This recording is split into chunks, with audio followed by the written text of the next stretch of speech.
Hey, man. Hey, man.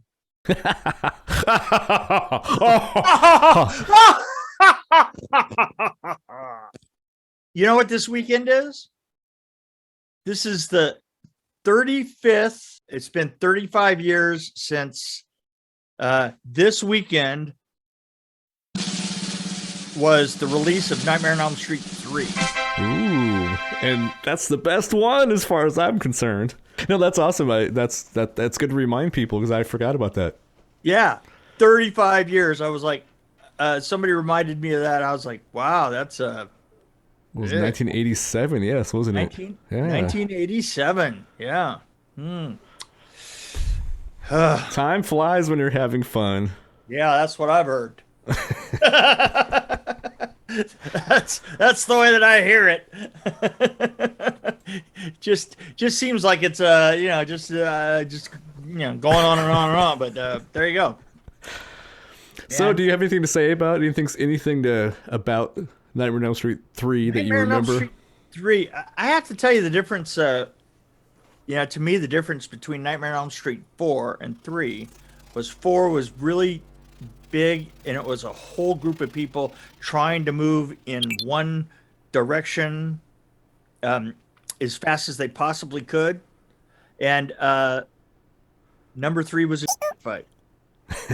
Well, see, do you know why I like number literally, 3? I like number 3 because he's literally the most evil person ever. He's going after them, and it's just more dark, and it's more. it is. I don't want to use the word artsy, but it's more artistic. You know, And then the fourth one is all bright, and it's just more.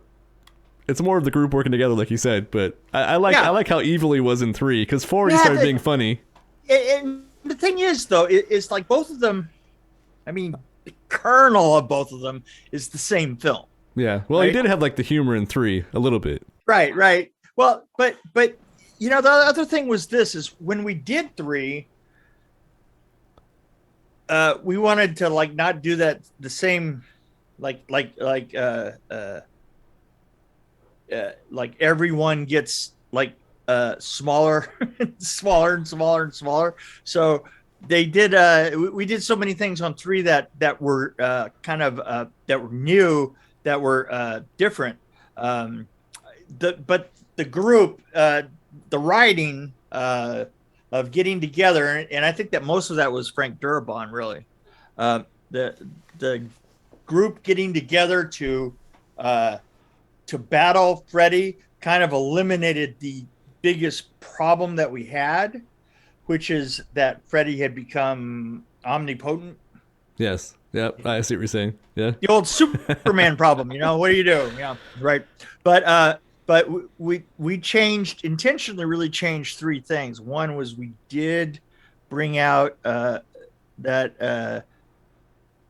the group of, like bringing people into the dreams, so that it isn't such a one-sided fight. Yeah, bring the dog and everybody. Yeah. Bring them all. But no, Right, and exactly. also the other thing was that you could go more places. Like the third one, I felt it was really claustrophobic, which is what I like about it, because they're running through the tunnels or not tunnels, but they're running through the hallways, and they're kind of in the same tight space, or they're in the cellar somewhere or something.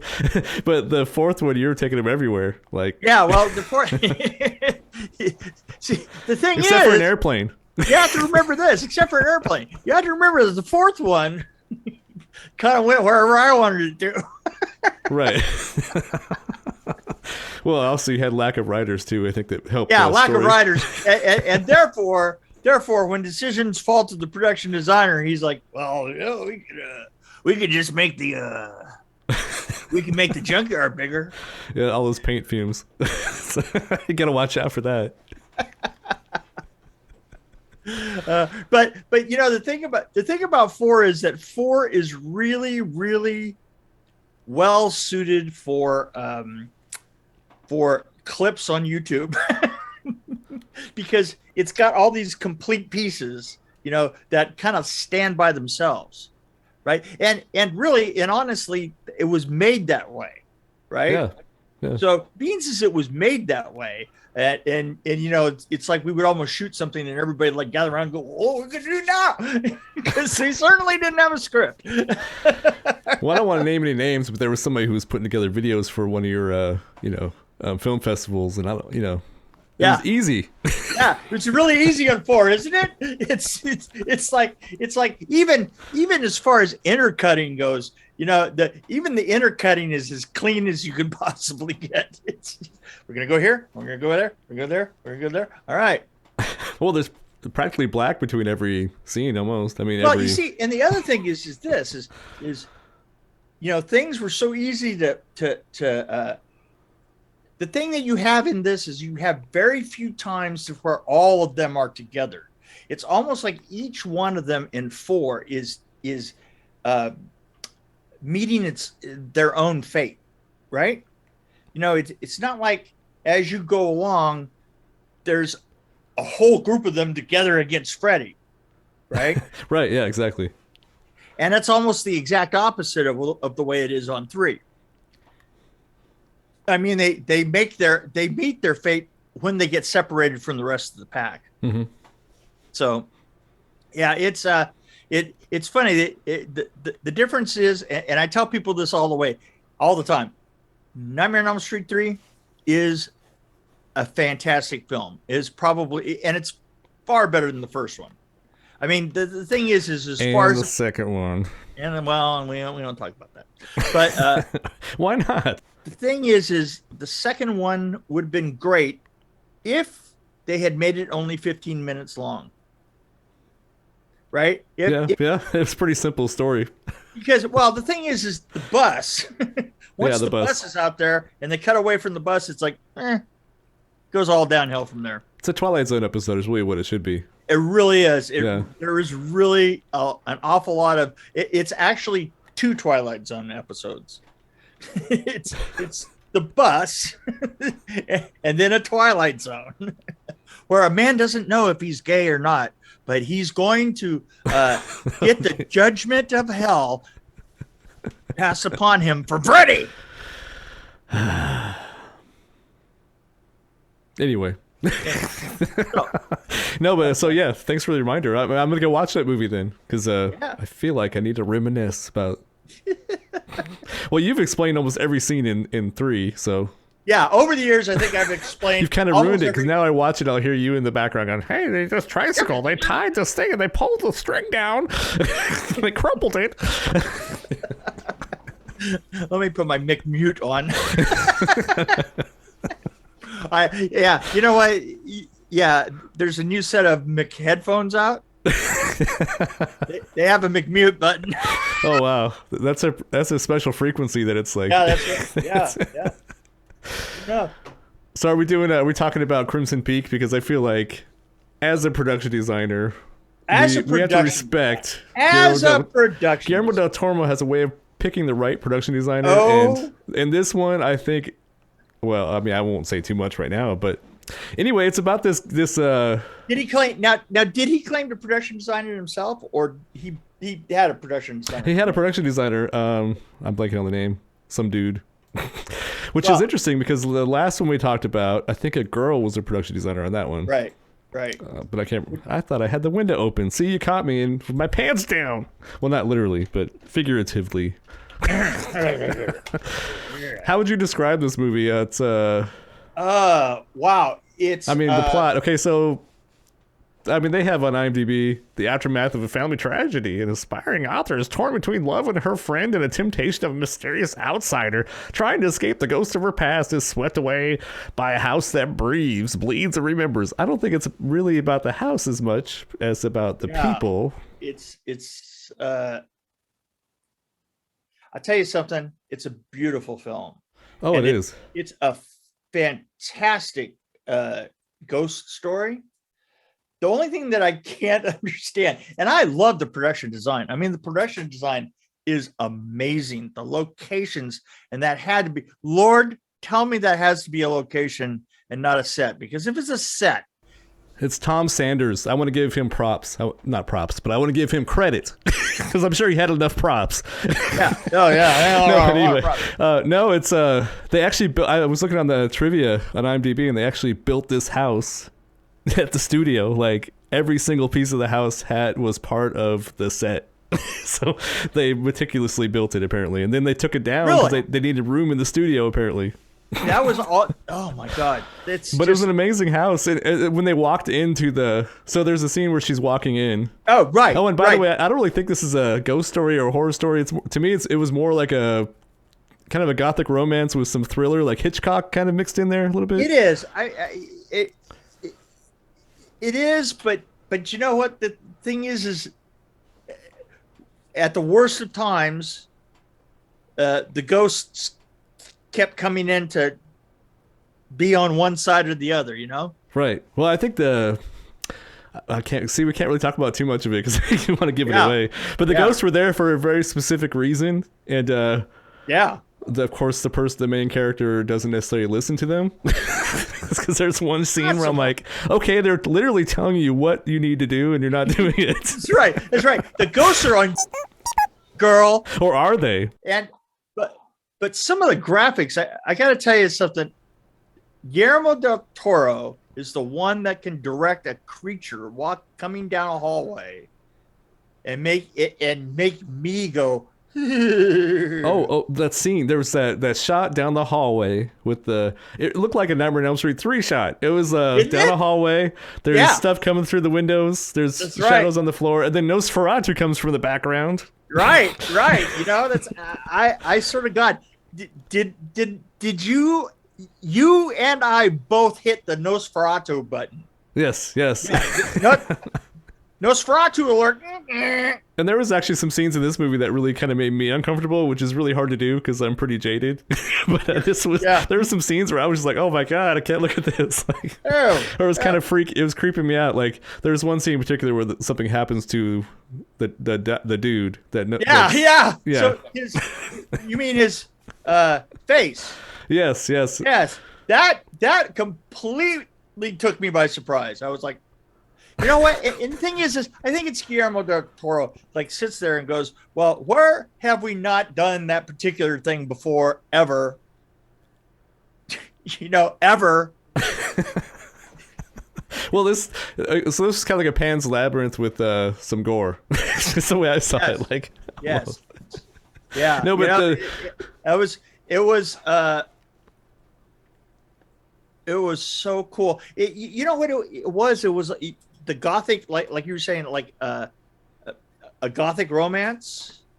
The costuming was amazing. The sets were great. I mean, as far as the shots, gothic, and the shots, and every shot, and the fact that it was old school. Don't you think it was shot kind of old school? It was like, I mean, there were some shots where they framed it like, you know, little person in the corner, or they shot like the ghost on the hill, like pointing. Right. That was like a Ingmar Bergman movie or something. Right. It was it really did. You know, it's like and even the iris, the wipes and stuff that they use, like the Star Wars wipes. Yeah. You know, it was a definitely a Guillermo del Toro tour de force. Well, we kind of breezed by it, but like when they first walked into the mansion or whatever it was, the huge house, it was like the most ugly most horrible place I could think of. I mean, it was like it was beautifully ugly. I don't even know how to put it. It's like it was so ugly it was beautiful. You know what? Though you have to admit this, Del Toro does beautifully ugly really well. I mean, think back. I mean, the guy is the guy is a steampunk practitioner of the finest order. Yeah. All the way from when you're looking down the corridor and you can see that secondary arch inside of every arch, the round arch as you're going off in the distance. Oh my God! I mean, me personally, Caligari. I do things like holy, you know, it's like that was a lot of work. No, absolutely, yeah. Especially if they built it like every little part of it. It just kind of blew me away. Every little part of it. I'm gonna actually buy this Blu-ray so I can see the behind the scenes. Probably, you know. I would, yeah. It would all be worth it because it is an amazing amazing set. And the movie starts out perfectly. It's like, this is how you should start a movie. Like, you have a mystery at the beginning, something you need to figure out. I mean, it wasn't like an action shot, but it was like something happening. Ghosts are real. And okay, why? Right. It's like, and it's like, I see so many movies nowadays that don't start the right way. Yeah, you know, and the weird thing, there's a really strange thing about it is that you're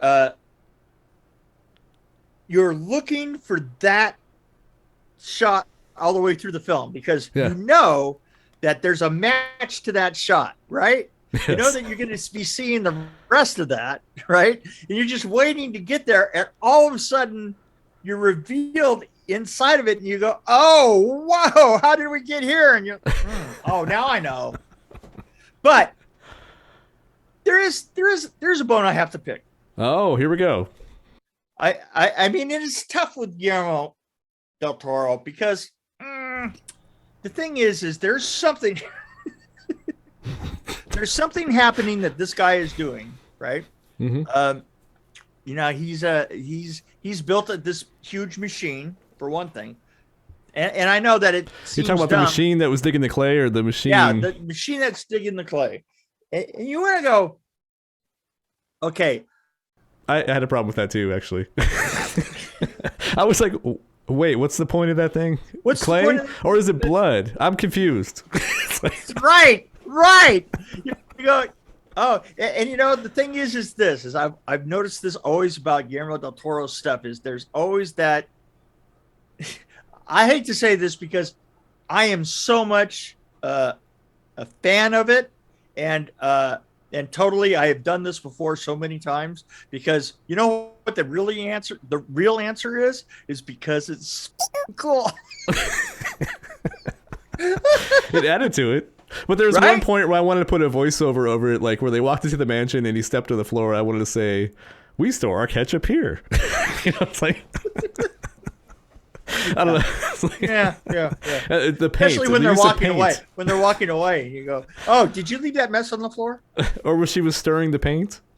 Remember that scene?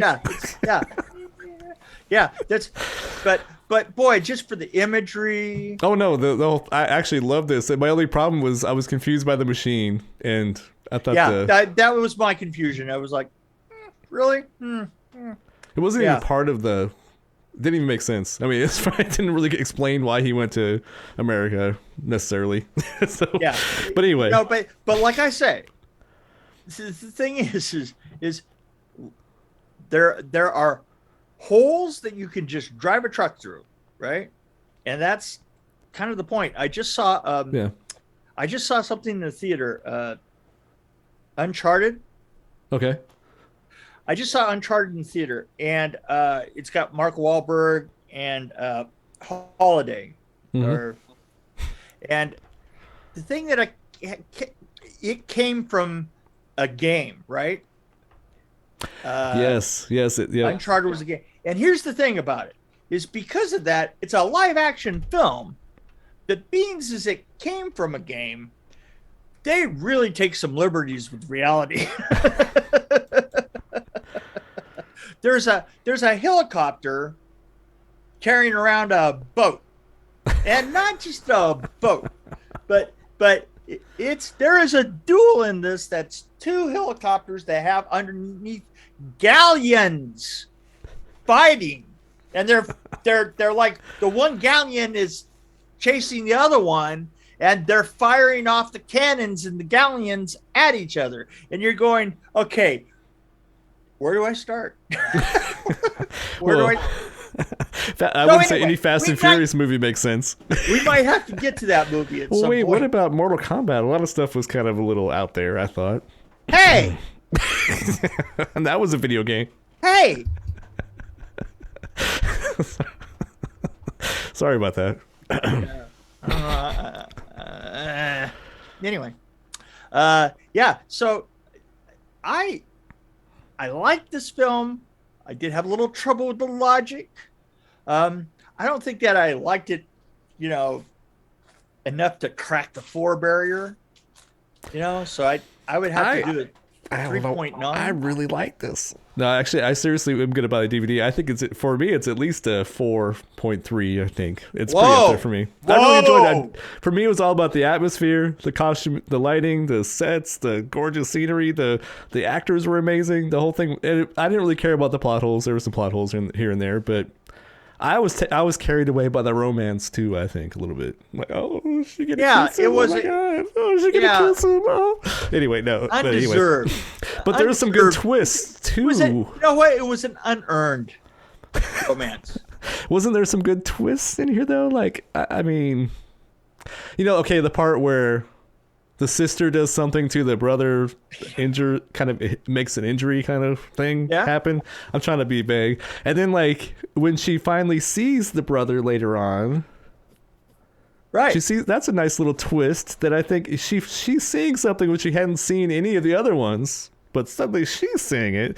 So what does that mean? There's a lot of it's interesting to me. The whole thing was good for me. I turn away from him. I turn away from him because he did.